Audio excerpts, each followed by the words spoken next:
So for Hero MotoCorp this time around, we're all aware of the weaker volumes being reported by the company, which were down 30% on a YY basis. On the back of that, we were not expecting much from the company, but the company this time around has managed to beat the street estimates on all the parameters. Let's see at the revenue, which was reported at 7,883 crores versus our expectation of 7,729 crores. The EBITDA figure was at 960 crores versus the expectation of 878 crores.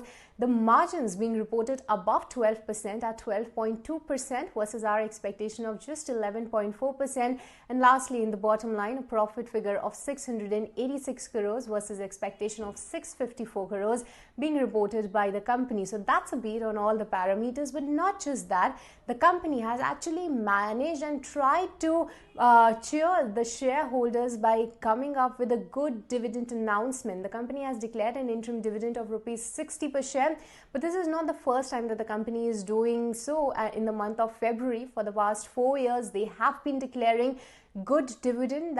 When I say good dividend, that's above 50 rupees per share. But this time around, to remember, the dividend yield will be high because the share price has taken quite a hit from the high levels that we've seen beforehand. And apart from that, this is coming at a time when the volumes have taken such a bad hit. So the company has actually tried to cheer the shareholders with such a good dividend. But apart from that, the management commentary is also really positive this time around. Firstly, on the demand front, they are quite optimistic with the reopening trade that we are witnessing, especially from the education and the hospitality sector. The reopening in both of these is hopeful, that the company is hopeful that going forward their volumes might improve on the back of this.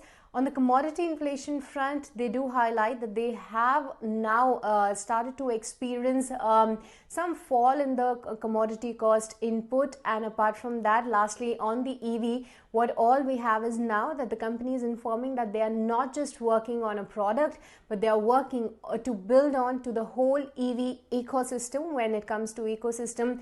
So they do say that they are working to build from the product to technology to sales service to customer care to operations and innovation as well. So for Hero MotoCorp, do watch out for this counter, because earlier we have seen TVS Motors reporting the margins above the estimates, and the stock was actually on the rise. And Bajaj Auto, the reaction was not initial, but in the next couple of days the stock did catch up with good returns. So all eyes on Hero MotoCorp today.